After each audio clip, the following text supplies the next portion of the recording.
Muy buenas tardes, queridos amigos. Bienvenidos a Vladimir a la Una. Hoy tenemos como invitado al diputado Rodolfo Sanz, quien es vicepresidente de la Comisión de Energía, Petróleo y Minería de la Asamblea Nacional. ¿Es así? Sí, también abarca el tema eléctrico. Bienvenido. Gracias, Vladimir, por la invitación. Bueno, vale, el tema energético es fundamental en Venezuela, ¿no? Vamos a comenzar por allí. Los problemas en ese campo, en el campo de la electricidad, el diésel. Se dice que buena parte de la producción de diésel ha sido destinada a mantener el sistema eléctrico en los estados andinos en detrimento del transporte. ¿Eso es así? Fíjate, nosotros en la comisión hemos comenzado la elaboración de un diagnóstico y de un plan para toda la gestión de la comisión durante este año 2021. Como tú señalas, es una comisión muy importante porque tiene que ver con todos los temas energéticos, ¿no? Desde la energía fósil, el petróleo, el carbón, pasando por el tema de la energía eléctrica y también las llamadas energías limpias o alternativas, ¿no? Que por cierto, ahí creamos una subcomisión que lo preside la diputada Sonny Sánchez de Miranda para el estudio y la promoción de las energías limpias, ¿no? Alternativas. Tú sabes que en Venezuela hay un parque eólico en Paraguaná y creo que hay otro en Paraguachón. Y bueno, vamos a pasar revista, ¿no? A todos esos parques generadores de energía eólica. El tema eléctrico, los problemas nuestros se concentran básicamente, Vladimir, en las líneas de transmisión, ¿no? Nosotros tenemos una importante fuente de generación de hidroelectricidad en Guayana. Con el último apagón, los problemas han ido solventándose. Realmente los ingenieros de Corpoelec han hecho un extraordinario trabajo en Guri.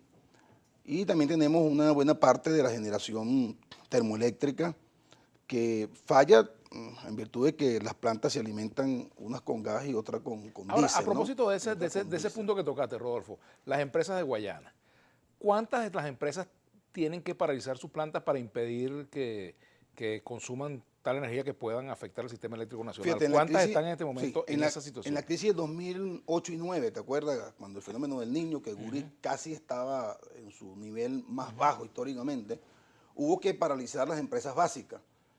Las empresas básicas en bloque consumían en ese momento, Vladimir, cerca de 3.000 megavatios de los 6.000 megavatios que estaba generando Guri. Guri tiene una capacidad instalada de generación de 10.000 megavatios, pero en su mejor momento ha llegado a producir unos 7.000 megavatios. Sidor consumía 900 megavatios y lo redujimos a 300. Alcasa consumía cerca de 400 megavatios y tuvimos que reducirlo a 150. Alcasa consumía 250 megavatios porque era una reductora de menor capacidad que Benalún y tuvimos que reducirlo también Eso a costa de la manera producción, drástica. Claro, no solamente de la producción, tuvimos del que empleo paralizar incluso. hornos de fusión de mineral de hierro, tuvimos que parar cerdas electrolíticas que cuando tú las paralizas para colocarlas nuevamente en funcionamiento tarda mucho tiempo. Pero Porque incluso hay que la hacer un propia parada de trabajo planta tiene un protocolo, de ¿no? mantenimiento, sí, tiene un protocolo, pero en aquella oportunidad que estábamos a punto de un apagón nacional por la sequía de Guri, tuvimos que abruptamente cortar la transmisión eléctrica a todas las empresas básicas de Guayana. Hoy, después de una situación difícil que vivieron las empresas básicas, tenemos la información que vamos a corroborar en la semana que sigue a Semana Santa, que vamos a comenzar los recorridos de la comisión por todo el país. Hay un proceso de recuperación de esas industrias. Me informan que en Sidor está un 30% de su capacidad instalada. Sidor tiene capacidad de 4.1 millones de toneladas de acero líquido. De acero líquido. El acero líquido después se transforma en producto. Hay una merma aproximada de unas 400.000 toneladas de acero líquido cuando se transforma el acero líquido pasado por los moldes en los distintos productos que genera la siderúrgica del Orinoco, ¿no? Sidor.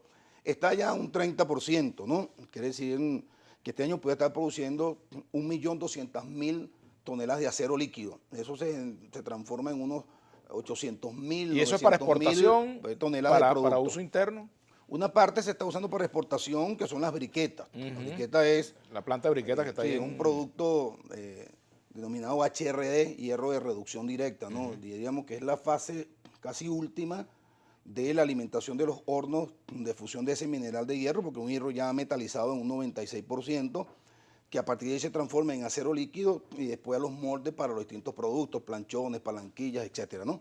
hay una recuperación decidora importante.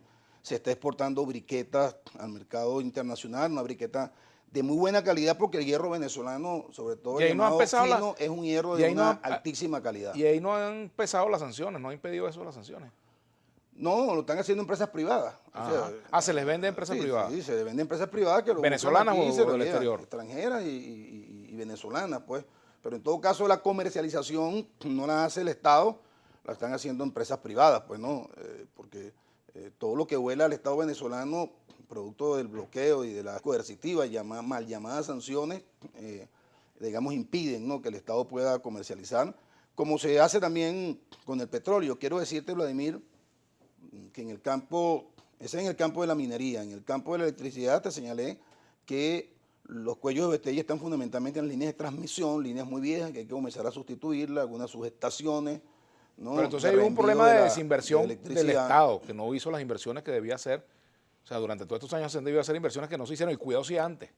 No, se hicieron inversiones importantes, Vladimir. Mira, yo recuerdo que en la crisis de 2008 y 2009, Vladimir, se invirtieron cerca de 5.000 millones de dólares, Vladimir, en el sistema eléctrico nacional.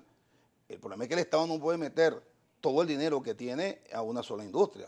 Evidentemente la electricidad es fundamental. Recuerda tú aquellos, en tus tiempos de ñangar, ¿no?, de comunista, citabas mucho aquella expresión de Lenin: el socialismo es electrificación, electrificación más obvia. El siglo XX y parte del siglo XXI ha sido energía fósil, petróleo y energía eléctrica. Todo se mueve con petróleo, todo es petróleo y todo es energía eléctrica, ¿no? El confort, aire acondicionado de los vehículos, de tu casa, la refrigeración, todo eso es energía eléctrica.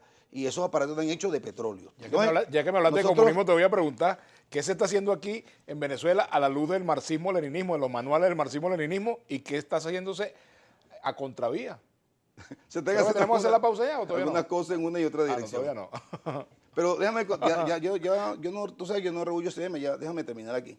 Entonces, y el otro tema es el suministro de combustible para la activación de las plantas de generación eléctrica que funcionan con diésel. Pues ahí también hemos tenido algunos problemas, pero se está recuperando. Me preguntaste por la distribución de combustible. Quiero decirte, Vladimir, que la recuperación de la producción de petróleo es cierta, es cierta. Nosotros hemos revisado con el ministro Tarek, ¿Cuánto está produciendo hoy? Estamos produciendo cerca de 625.000 barriles de petróleo. Hemos aumentado. En lo que va de año, Vladimir, nada más, hemos aumentado cerca ya de 200.000 barriles. Habían situaciones fáciles de resolver, pozos, campos maduros que no tenían la debida conexión a los sistemas que conducen el petróleo hacia los tanques de almacenamiento, cosas que los trabajadores conocen bien, cosas que los trabajadores han venido resolviendo porque, y eso hay que destacarlo, Vladimir, el amor que hemos visto nosotros de los trabajadores hacia la industria petrolera, a nuestro juicio, en este tiempo de bloqueo ha sido el factor fundamental en este proceso de recuperación de la industria petrolera. Y al mismo tiempo, el ministro Tarek Al-Sami ha puesto énfasis en la recuperación de la capacidad de refinación de Venezuela. El CRP está bonito, Vladimir. Nosotros vamos a visitarlo, yo he tenido el testimonio en reuniones que hemos hecho de trabajadores del CRP, el mismo ministro Tarek Al-Sami, y hay un proceso creciente de recuperación.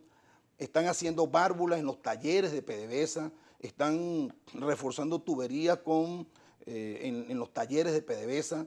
Son los trabajadores el pilar fundamental de la recuperación de la refinería del CRP de Falcón y también de la refinería del Palito. Y eso ha permitido, Vladimir, aumentar la producción de combustible. Venezuela consume cerca de 80.000 barriles día de combustible, de gasolina, y unos 40.000 barriles día de gasoil, de diésel. Y el problema hoy, en cuanto a la producción de gasolina, va bien, va bien. Tú te has dado cuenta que las colas han disminuido, ¿no?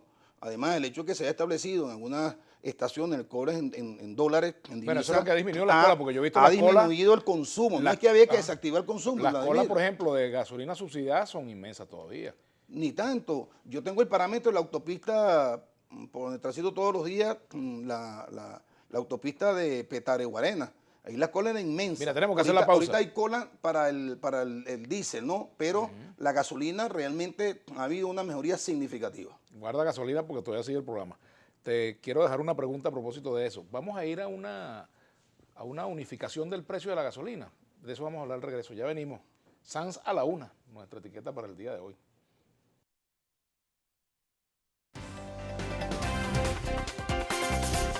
Bueno, continuamos acá en Vladimir a la Una con Rodolfo Sanz. Nuestra etiqueta para el día de hoy, Sanz a la Una.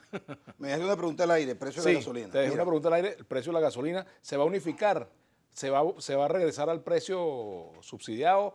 Va a tener que pagar la población el precio de 50 centavos por litro, como está ahora. mira, no me corresponde a mí, digamos, responderte con certeza ¿Pero qué proyectas? esa pregunta, pero creo que, en primer lugar, ya es difícil volver al esquema de subsidio absoluto.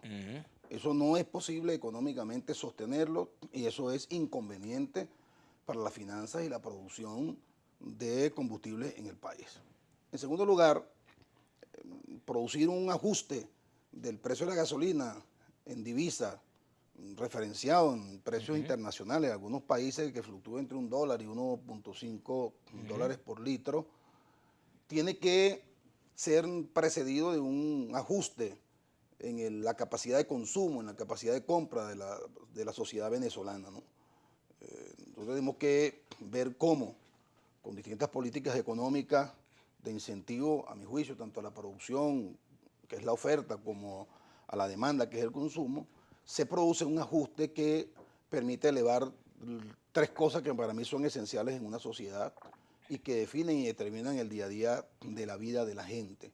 La capacidad de compra y de consumo, la capacidad de ahorro que conecta las expectativas presentes con las expectativas futuras de la gente y la capacidad de crédito o endeudamiento, porque la gente lo que no puede comprar con su salario, mucho menos con el ahorro, porque si el primero no le alcanza, no puede ahorrar, sencillamente lo resuelve con el crédito, bien sea a través de tarjetas de crédito o cualquier otra modalidad. Que ya la tarjeta de crédito sirve muy poco, ¿no? Sí, que el Estado pueda darle, ¿no?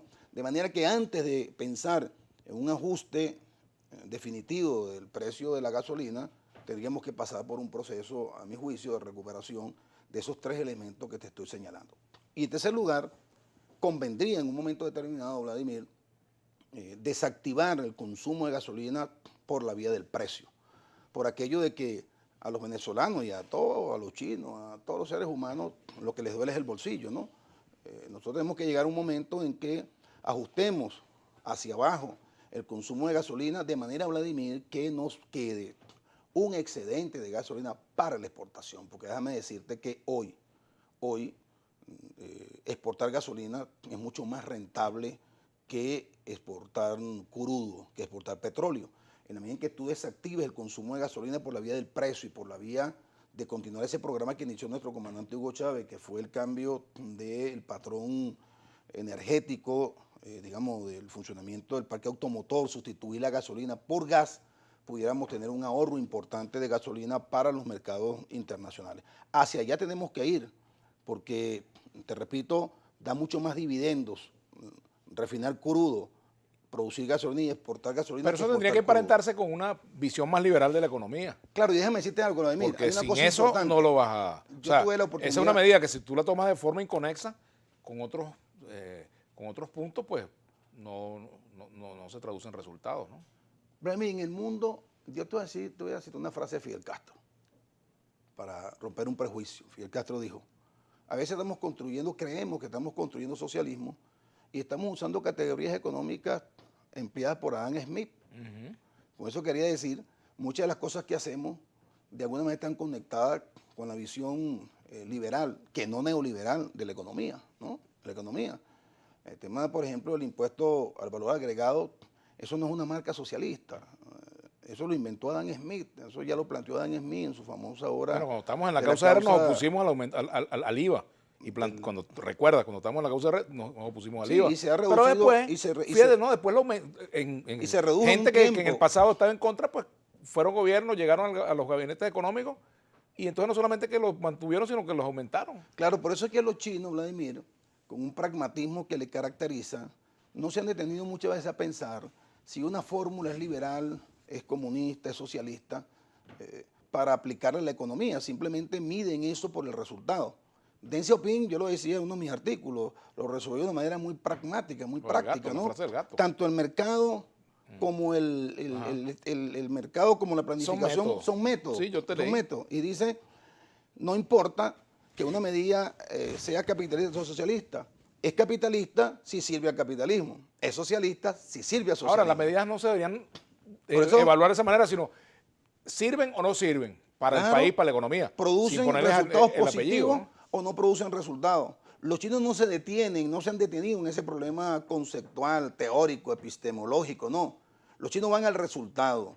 Y fíjate que todavía Xi Jinping habla mucho del pragmatismo y del realismo que hay que tener para los problemas económicos, sobre todo en un mundo globalizado que le coloca tantas trabas, tantas limitaciones a las economías nacionales. ¿Hoy tú eres más prorruso que prochino o al revés? No, yo me confieso partidario de muchas de las fórmulas que los chinos han utilizado para construir su socialismo con peculiaridades chinas.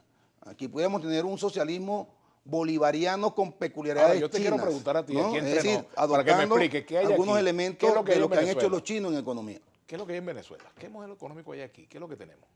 En Venezuela hay un modelo económico híbrido que combina políticas socialistas, ¿no?, de atención social, de protección social, de estado de bienestar desde el Estado, con una economía de mercado que sigue siendo esencialmente capitalista. Algo así como socialismo en el discurso y capitalismo en la práctica. No, socialismo en el Estado, en la distribución de la riqueza que el Estado produce y concentra y maneja, y una economía de mercado capitalista. ¿Y cómo se mide esa distribución?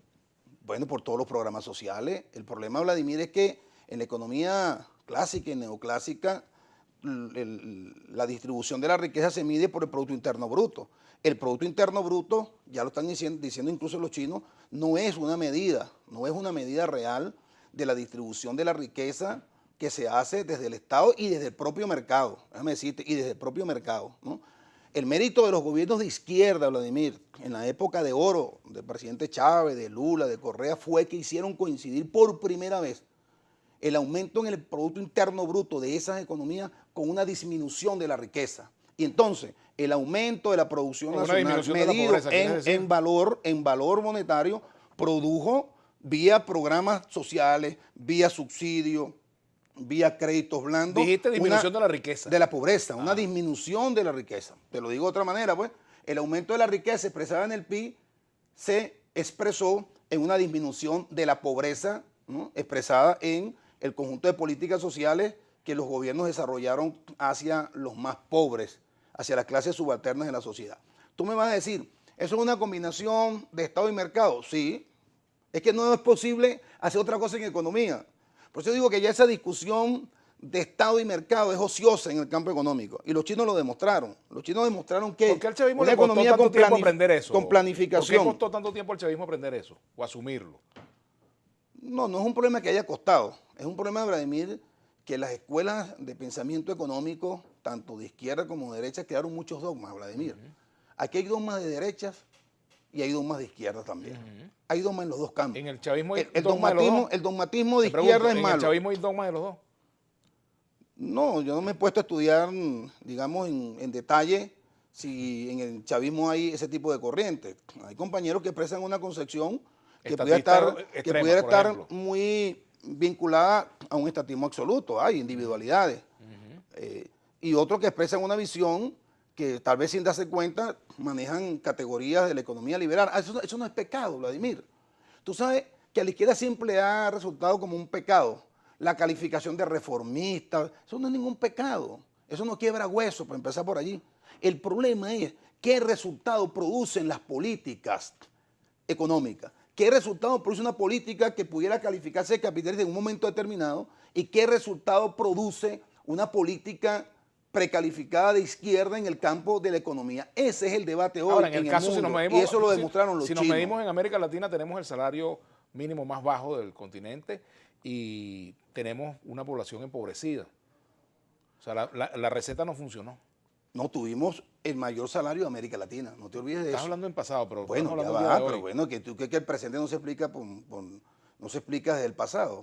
O tú No, obviamente o tú no tienes no. pasado, tú naciste No, hoy y no. tu vida se explica solo No, obviamente por lo que tienes tú haces pasado. por lo que tú haces en este programa. Hay una conexión entre el obviamente. pasado, el presente y también, Pero y la también gente el siempre futuro. se compara con lo que Los llegó a tener, ¿no? tiempos se ¿O no? conjugan, los tiempos se conjugan de manera simultánea. ¿O tú no extrañas cuando tú eras más joven? Claro que sí. Vamos a hacer una pausa mientras te recuerdas de algunos episodios de tu juventud. Ya venimos con Rodolfo Sanz.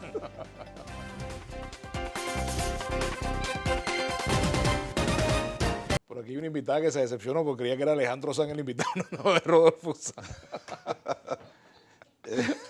Pero bueno. Él tiene cosas que yo no tengo y yo tengo cosas que él no tiene. Así que tienes tú que no tienes él.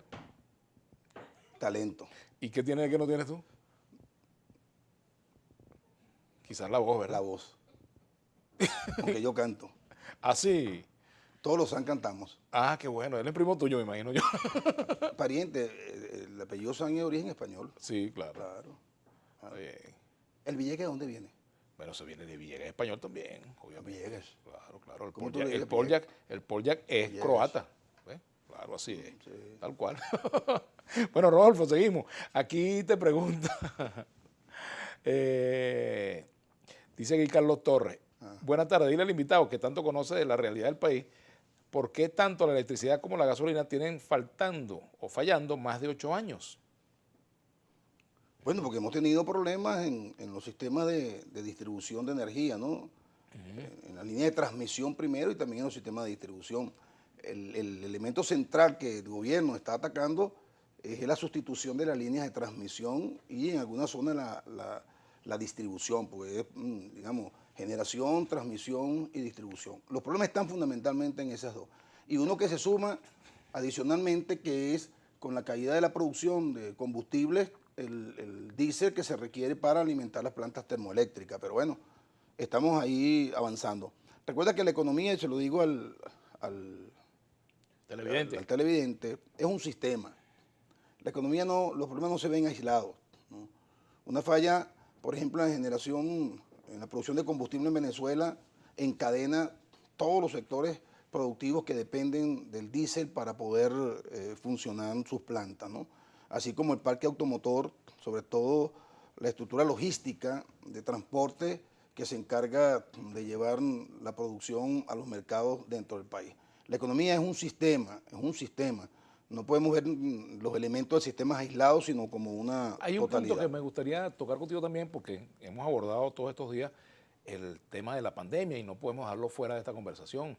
Me gustaría saber un poco las proyecciones que ustedes tienen en cuanto a efectos de la pandemia en la economía, en cuanto a cifras de crecimiento, en cuanto a caída del empleo, aumento o no aumento de la producción agrícola, caída o no caída de la producción petrolera, etcétera. O sea, todo lo que son efectos colaterales de la pandemia en la economía, sin tomar en cuenta, por supuesto, sin dejar de lado la importancia de la gente, que es lo fundamental, ¿no? Mire, Vladimir, la pandemia generó una recesión económica no prevista en la ciencia económica. Siempre se preveía una recesión por sobreproducción, pero jamás porque un virus hiciera que la gente se quedara estacionada en su casa sin poder ir a trabajar, que las industrias cerraran las puertas, ¿no? Que el consumo de petróleo, por tanto, cayera a los niveles que ha caído y eso liquida las economías petroleras, que el turismo se desplomara de una manera como lo ha hecho. Cuba ha perdido el 95% de sus ingresos en el sector turístico, que es la principal fuente generadora de divisas para la economía cubana. Es decir, la recesión España, económica por ejemplo, ha sido que ha golpeada creado también en otros países. la pandemia ha sido terrible. La CEPAL proyectaba que en el segundo cuatrimestre del año la economía latinoamericana pudiera comenzar a crecer con un promedio de un 2% al 31 de diciembre de este año. Creo que han cambiado sus proyecciones, porque la pandemia, lejos de amainar, cada vez por las mutaciones del virus aparece una variante nueva o una cepa nueva que echa hacia atrás la posibilidad de la recuperación económica. Las proyecciones no son alentadoras. Creo que este año va a ser muy difícil mantener una recuperación sostenida de la producción en muchos países. Algunos países están todavía consumiendo parte de las reservas, Vladimir, de productos y alimentos que tienen, porque tú te preguntas, ¿cómo el gobierno de Estados Unidos coloca en manos del público tanto dinero, ¿no? Que alguien pudiera decir que es dinero inorgánico? Lo hace porque todavía tiene reservas, ¿no? Tiene reservas de producción y ha permitido que las industrias de alimentación con todo el riego sigan funcionando para poder sostener el consumo básico y mínimo de la población. En Venezuela, evidentemente nos afectó más en los primeros 6 meses, ¿no? Los primeros 6 meses, y si a eso le sumábamos todo el sabotaje a la industria petrolera que nos puso en jaque en cuanto a la producción de combustible y el hecho de que no nos permitían traer de Irán y otros países gasolina y diésel, de verdad que vivimos una situación complicada.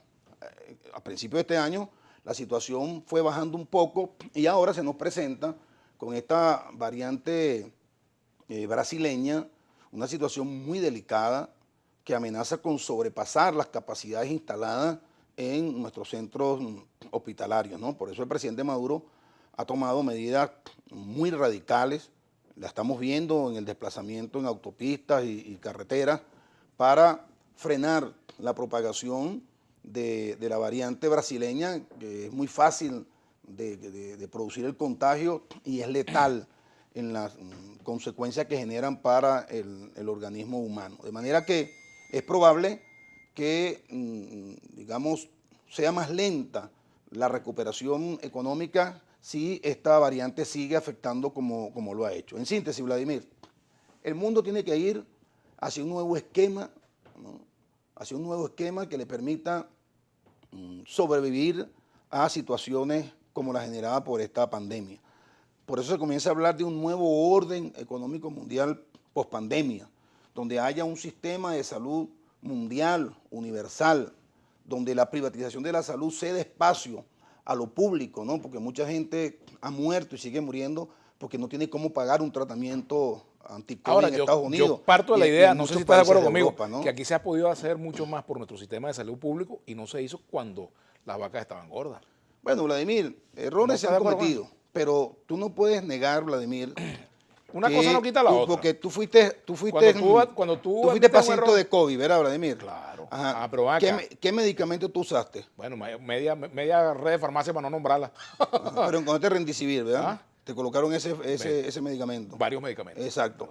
Bueno, esos medicamentos porque el Estado ha permitido que lleguen.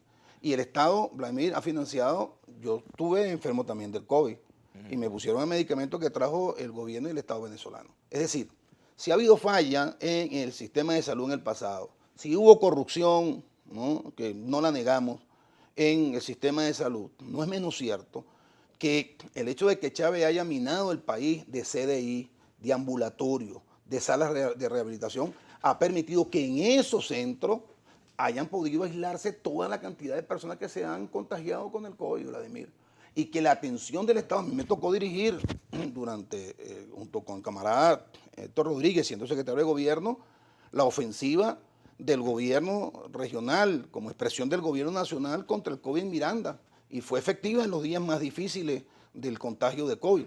Este gobierno, Vladimir, como ningún otro en América Latina y el mundo, ha hecho grandes esfuerzos y ha salvado muchas vidas. Eso lo reconoce la población.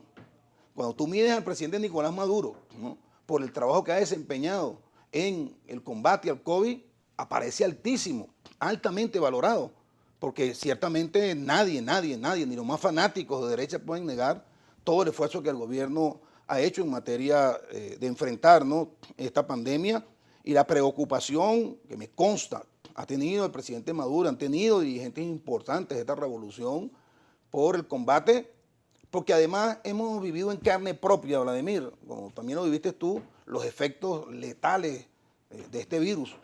Es terrible y yo de aquí aprovecho para decirle a la población, cuídense, tenemos que cuidarnos. No es juego el problema del COVID. No, claro que no. Por cierto, nosotros hemos vivido en carne propia y de verdad la situación está sumamente grave. Por cierto que quiero saludar a una amiga común, a Andrea Tavares, compañera con quien estuvimos juntos en causa de RPPT, que ha estado afectada, bueno, está en proceso de recuperación. Le mandamos desde aquí nuestro saludo y nuestro afecto de siempre. Bien, hacemos la pausa, Rodolfo. Ya venimos. A la participación de la audiencia acá con Rodolfo Sanz, dice González M, @SegoM73. Vladimir, este señor miente, yo soy médico y lo desmiento. Todos los hospitales se están cayendo, ninguno tiene insumos ni equipos de bioseguridad. No, el mentiroso es ese señor. Yo tengo una hija para tu conocimiento y demás fines consiguientes, amigo, que está haciendo su segundo posgrado en el cardiológico infantil. Ese no se está cayendo. Mi hija me dice que cuando ella entra allí, ve un hospital del primer mundo y se hacen decenas y decenas de operaciones de cardiopatías congénitas infantiles en ese hospital. Si tú vas al Victorino Santaella de Los Teques, que fue remodelado por el gobernador Héctor Rodríguez con apoyo del presidente Maduro, podrás notar que ahí están todos los especialistas de las distintas áreas médicas. Así que no es verdad. Que hay hospitales que no tienen una planta física totalmente adecuada. O que están saturados de pacientes, es cierto. dicen. ¿Es o no Bueno, es está bien, y eso es culpa de los hospitales. O sea, ¿qué relación hay la saturación de pacientes porque el virus contagia a la gente en la calle, porque monta fiesta o no, o simplemente aún cuidándose se infectó, con el hecho de que un hospital no tenga la capacidad para atenderlo porque ya copó la capacidad de atención? No tiene ninguna relación. Nosotros, aquí el presidente Maduro ha hecho grandes esfuerzos por evitar la propagación del virus con el control de la movilidad social, de manera que nadie puede negar, lo repito, ni por muy fanático, opositor que la persona sea, que aquí se ha hecho un gran esfuerzo.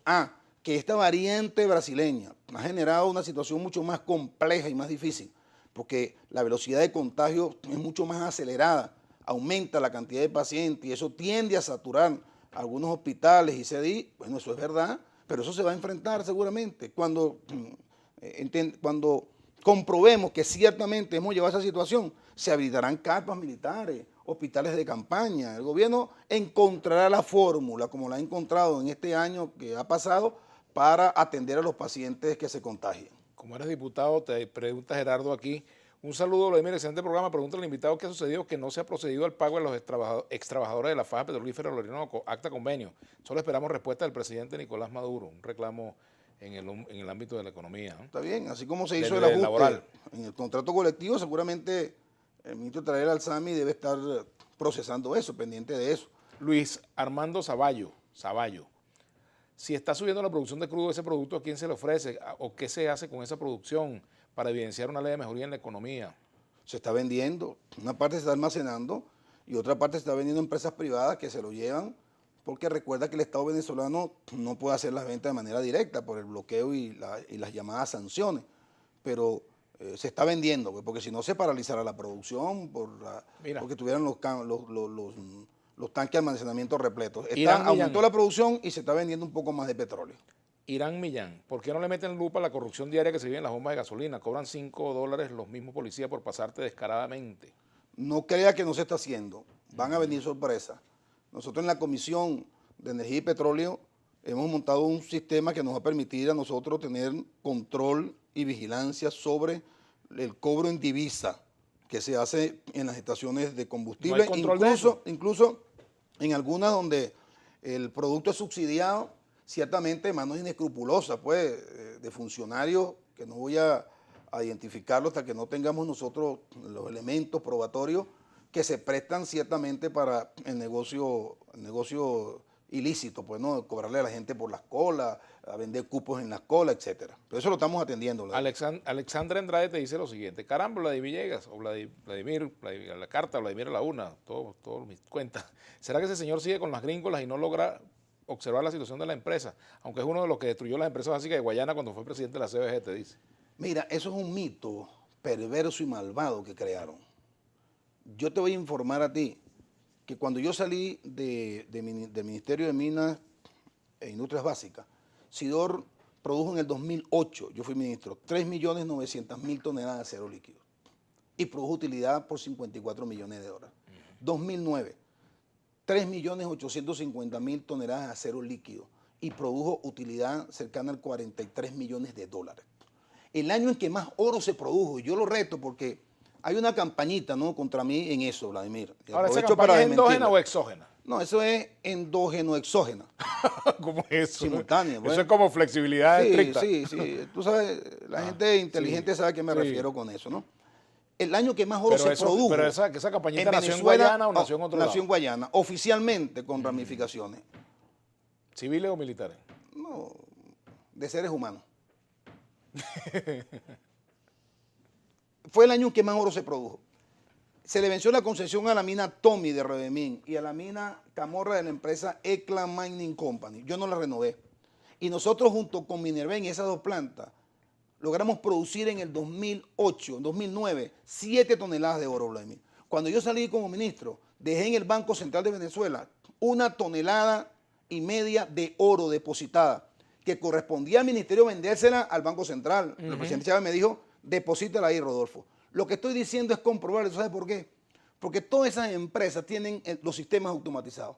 Si algo hizo Ternium positivo, entre todo lo malo que hizo en Sidor, fue que automatizó todos los sistemas operativos de Sidor. Y ahí están las estadísticas que no se pueden borrar. Todo eso Así que resultado eso de es tu un gestión. mito. Ese es el resultado de la gestión que yo hice como ministro de Industrias Básicas. ¿Cuántos años y Minería. estuviste tú ahí, Rodolfo? 2 años y 4 meses. Todas las empresas estaban produciendo. Conseguimos financiamiento externo. Te doy esta información. Nosotros Mira, le ¿tú fuiste pedimos- mejor ministro que alcalde o al revés? No, las dos cosas. ¿Las dos cosas qué? Fui buen ministro y buen alcalde. Nosotros Y le ahora solicitamos a acá- las elecciones de gobernador no vas a, o de alcaldía no vas a ser No, candidato. confieso que no quiero ser un alcalde más nunca, ni que no quiero ser gobernador tampoco. Ya tienes esa. No, yo no barajita. quiero ser, Bueno, mira, cargo fuiste ejecutivo. alcalde, fuiste gobernador, fuiste diputado, Concejal fuiste fui yo, ministro, fuiste concejal, Yo he ejercido jugaste todos los béisbol. Yo he ejercido todos los cargos de representación Te popular. falta la presidencia de la República. Sí, O todos la los cargos de, vicepresidencia. no, todos los cargos de representación popular, más 14 cargos ejecutivos que me dio el presidente Hugo Chávez. ¿no? Y jugaste to- béisbol y- también, y- ¿no? Sí, yo estuve en la selección de Miranda varios años. Yo jugué béisbol un año antes que Nicolás Maduro. Nicolás Maduro fue tremendo pelotero también, el presidente Nicolás Maduro, ¿no? De la selección de Venezuela también. Jugué voleibol, estuve en la selección de Miranda varios años en voleibol y también jugué baloncesto. Todavía juego, pues no, ya no como atleta, ahora como deportista. Por eso una cosa es ser atleta y otra cosa es ser deportista. Uno es atleta en sus años de juventud y es deportista porque hace deporte cuando va para viejo, ¿no? Cuando vas para viejo, no cuando llegas a viejo. Fíjate, Pudiéramos decir que como, te iba a decir, basquetbolista eres un buen bateador. no, un buen encestador. Y solo le solicitamos a Gazprom Bank, por ejemplo, un crédito Ajá. de $200 millones, Vladimir, en Sidor, que pagamos con producción en 5 meses. Y ya teníamos la línea de crédito rotativo para 200 millones más. ¿Eso qué es? Expresión de eficiencia. Ah, ¿por qué lo hice? Yo centralicé todas las compras y todas las ventas de la Corporación Venezolana de Guayana, porque yo era simultáneamente ministro, presidente de Sidor y presidente de la CBG. Y pude unificar las cuentas, ¿no?, de todos esos organismos y poder comprar de manera centralizada y poder vender de manera descentralizada. Y eso me permitió colocar en azules todas las empresas básicas de Guayana. De manera que eso es un mito, es una mentira y es una campaña de desprestigio que se sigue montando desde un laboratorio endógeno exógeno. Bueno, derecha endógena con derecha exógena o No, maldad endógena con maldad exógena. eso es una maldad terrible eso, ¿no? Sí. Bueno, pero tú lo tienes identificado, Sí, ¿sí? aquí se sabe todo. ¿Sabes que en Venezuela hay una cosa y no es si buena o mala? Que se sabe todo, chico. Sí, o casi todo, sí. No todo, porque ya sabe todo, hermano. Al final, se sabe todo. Mucha gente sabe toda tu historia, política, personal. Y me sorprende, hay gente que me habla de ti con un conocimiento. Y yo sé que no te conocen. Así de es, verdad. así Aquí es. se sabe todo, Vladimir. Aquí no hay nada oculto debajo del sol de Venezuela. Así es. Bueno, mira, abogado Darío Lozada Ramírez, buenas tardes. Una pregunta al invitado que representa la ley. Por favor, díganos por qué si el artículo 113 de la Constitución prohíbe los monopolios se permite tanta corrupción, impidiendo el beneficio a los ciudadanos como realmente debe ser. ¿Qué relación hay entre corrupción y monopolio? Es decir, tú puedes ser corrupto sin monopolio y puedes tener un monopolio de una determinada empresa y no ser corrupto o ser corrupto. De manera que no veo ninguna relación entre ambos términos, ¿no? Mira, ¿estás de Hay acuerdo con la monopolio, privatización de las empresas de muy Guayana? poco. ¿Ah? ¿Estás de acuerdo con privatizar las empresas de Guayana? No, estoy de acuerdo con asociaciones estratégicas, con capital internacional y nacional para modernizarlas desde el punto de vista tecnológico y para que sean mucho más productivas. Alianzas estratégicas no implica privatización. Privatización implica ceder totalmente el control y la propiedad de una empresa al sector privado. Aquí no está planteado eso, pero sí están planteadas asociaciones estratégicas, productivas y comerciales para que las empresas aceleren su proceso de recuperación. Yo creo en eso. Vamos a hacer una pausa, Rodolfo, y al ¿Cómo regreso otras preguntas de la audiencia, ¿verdad? Adelante. Ya venimos. Sanz a la una. Sanz corbata, no traigo corbata, Rodolfo. Hoy. No me Bien, seguimos con Rodolfo Sanz. Explique cómo es que una persona gana sueldo mínimo y ni siquiera alcanza para pagar la luz, ya que ahora aumentaron 10.000% la electricidad. Irán Millán. Fíjate, yo creo que hay que ir hacia un esquema de revalorización del bolívar. Yo concuerdo con la opinión de algunos compañeros como Juan Carlos Valdés, Tony Bosa y la misma Pacualina Curcio, que plantean la necesidad de indexar el bolívar al petro. Indexarlo A Pacualina le hemos querido invitar al programa, se le hemos invitado y no ha querido y venir. automáticamente el bolívar invitada. pasaría a ser un petro y aumentaríamos el salario en un petro Pero no se serían dijo que el el salario iba a estar equivalente anclado al petro. a Aquí se dijo a eso. 60 dólares. Se dijo Sí, que el Bolívar iba a estar anclado al petro y el salario también, el salario mínimo, y resulta que no. sí, pero debemos anclarlo, El salario y quedó ir hacia un petrificado. esquema que permita llevar el salario en una primera fase a 60 dólares, que sería un petro. Lo estamos planteando en la administración pública. ¿Cuándo sería eso? ¿Por qué, Vladimir? ¿Cuándo sería?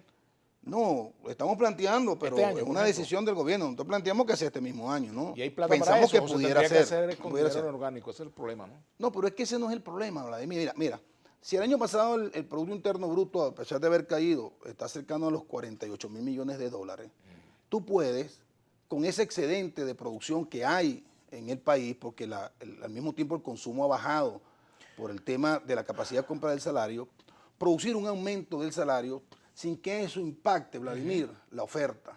Es decir, consume la demanda que ya existe en el mercado, la demanda natural que ha generado el incremento de la producción nacional y no tiene por qué impactar los niveles de inflación. Y eso del respaldo del dinero, Vladimir, yo te lo respondo con una pregunta, pues, muy simple. Vladimir, si una economía tiene unas reservas internacionales X depositadas en el Banco Central, y vamos a suponer que el 90% de esas reservas son en dólares, son en divisas convertibles. Y ese país, por una crisis como la que tenemos nosotros hoy, tiene que consumirse la reserva internacional en importación de medicamentos, insumos para la producción nacional, etcétera, etcétera. Cuando a ese país se le acabe la reserva en divisa, no puede emitir más nunca un bolívar, te pregunto. Es decir, ¿por qué nosotros tenemos que atar necesariamente la emisión de bolívares? Bueno, si para tiene reservas en oro, puede en- respaldar en- con el oro, ¿no? No, pero es que Estados Unidos no... pero ¿y Estados Unidos respalda el dólar en qué? ¿En oro? No, no hay respaldo, hermano. Vino ser de la Reserva Su Federal. aparato productivo, ¿verdad? Ajá. ¿Qué te quiero decir?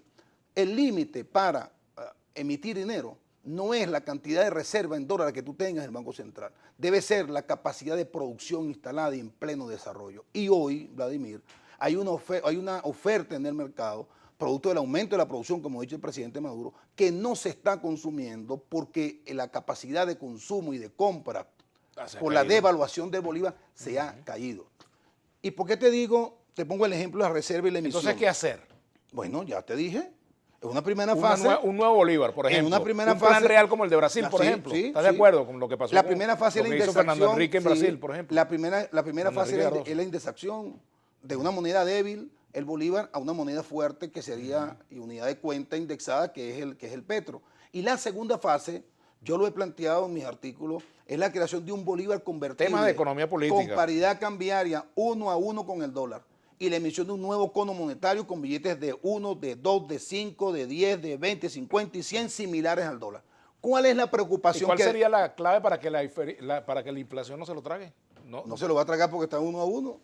Si tú dejas que el dólar circule y circule el bolívar convertible, no hay inflación. ¿Sería que algo así pueda- como el CUC cubano o como el peso brasileño? ¿Cómo sería? No, sería como el real brasileño, Como el perdón, real real brasileño. Como el real brasileño, que comenzó siendo una unidad de cuenta y después se convirtió en una moneda de libre circulación y de libre transacción. Yo creo que hacia allá tenemos que ir, Vladimir. Esta economía tenemos que resetearla completamente. Los desequilibrios económicos que existen hoy en Venezuela, a mi juicio, no se resuelven, Una sino pregunta que es te con voy a una hacer, indexación Rodolfo. en primera fase. ¿Esta economía y la hay que crea- resetearla y la con todo y creación de un ministros o bolívar no? convertible 1 a 1. Eso es lo que yo creo. Y hay suficientes argumentos en los planteamientos de Boza, de Juan Carlos, de Pascualina, y en lo que yo vengo haciendo, a mi juicio. Respeto la opinión de los compañeros del Banco Central, respeto la opinión de otros compañeros del gobierno, pero creo que Habría hay que resetear suficientes elementos Te pregunto, empíricos para apoyar y desarrollar una medida como la que estamos Habría que planteando. resetear también el gabinete económico. No, eso es una atribución del presidente, a mí no me corresponde decir eso. El problema no es hombre, el problema Bueno, son son de las política, políticas. son de política, Son las claro. políticas. Yo creo que nosotros tenemos que, y el presidente lo ha planteado, ¿no? Corregir cosas que tenemos que corregir, digamos, establecer elementos nuevos en la interpretación de la economía y sobre todo de la economía real que Mira. ha surgido a la luz del bloqueo. Hay Mira lo- cambios que hacer y el presidente progresivamente los ha venido haciendo y los Mira va lo a que te seguir dice haciendo. Luis Pérez. ¿Qué dicen los trabajadores de Sidor hoy? ¿Prefieren la acería socialista estatizada sin producción, sin beneficios, sin salarios dignos? ¿O prefieren Sidor privatizada con producción de 4,5 millones de toneladas anuales y que sí pagaba? Mira, cuando estatizamos Sidor, firmamos el contrato colectivo en el 2008, el mejor contrato colectivo que ha existido en Venezuela, superior al de la industria petrolera. Debo decirte que un sidorista digamos, entraba ganando a Sidor cerca de $600, Vladimir. Y quien más ganaba en Sidor, por su antigüedad, por su prima de profesionalización, estaba cercano, Vladimir, a los $1.000. Eso te lo pueden corroborar los sindicalistas. Estamos hablando del pasado, ¿no? Está bien, pero te quiero decir cuando se estatizó, porque está asociando estatización, ¿no?, a bajo salario. No es verdad. En ese momento, sin bloqueo, exportando el petróleo que producía Venezuela, exportando los productos de Sidor que no tenían limitaciones, produciendo 3.900.000 toneladas de acero líquido, pagábamos, Vladimir, el mejor contrato del mundo. Hoy la producción de Sidor cayó, ha aumentado un 30%. Tenemos problemas para realizar el producto, es decir, venderlo. Tenemos problemas para la producción de petróleo y la venta de petróleo. Desde luego que hay una situación de depresión económica que también afecta a los sidoristas, pues, y al resto de los trabajadores de la industria básica. Siempre va a haber fallas gerenciales. Esa política, por ejemplo, de control obrero, de gestión obrera, eso es correcto. Cuando yo salí de ministro se implantó el control obrero. Creo que se cometieron muchos errores con el control obrero. Hoy se está planteando un nuevo esquema, ¿no?, con los CTP, los consejos productivos de trabajadores, para ir hacia un esquema en el cual los trabajadores de manera progresiva, Vladimir, vayan participando en el control, el destino y la valorización de la producción. Creo que el esquema que está planteado hoy es superior cualitativamente al que se planteó hablando de CBG, con el control obrero, y creo que si ese esquema que está en discusión puede dar resultados en las empresas del Estado para que éstas alcancen mayores niveles de producción y productividad. Hablando de Guayana, ¿qué sabes del caso de Carlos Lanz, Rodríguez? Nada. No sé nada. Estoy como el resto de muchos venezolanos que conocemos a Carlos Lanz, a la expectativa, ¿no?, de lo que se pudiera decir. Entiendo que la Fiscalía aperturó una investigación. No sabemos cuál ha sido el curso de esa investigación y cuáles son los resultados preliminares, si los hubiere, pero estamos efectivamente a la expectativa de que las autoridades competentes, sobre todo la Fiscalía y el Ministerio Público, digamos, den una versión al respecto. Bueno, lamentablemente se nos acabó el tiempo. Rodolfo Goyo Páez te dice: estimado Sánchez, es evidente tu línea crítica a muchas de las políticas económicas monetarias del gobierno de Maduro, sobre todo en la línea cambiaria del BCB para el anclaje de Bolívar al oro. ¿Cuál ha sido la receptividad de tu propuesta por parte del Ejecutivo? En 2 palabritas, rapidito. Se está considerando buena parte de lo que nosotros hemos venido planteando y lo que han planteado otros compañeros. El presidente Maduro tiene un abanico de opciones, el presidente Maduro tiene su propio análisis, ¿no?, y ha tomado y va a tomar en cuenta, en mi opinión, algunos de los puntos de vista que hemos expresado, no solamente yo, sino otros compañeros que han venido estudiando y proponiendo sobre el tema. Terminadito, en Venezuela hay que resetear a los extremos, incluyendo a los saboteadores de la oposición, y resetear al gobierno de Maduro, dice Lucas. Bueno, con eso cerramos. Gracias, Rodolfo. Gracias a ti, Vladimir. Y espero que me mandes la corbatica esa que tienes de los elefanticos. Bueno, aquí la tienes, pero te la pones. Pues muchas gracias, Ok, hermano. Muchas nos gracias. despedimos. Será hasta mañana. Gracias. Sigan en sintonía de Globovisión.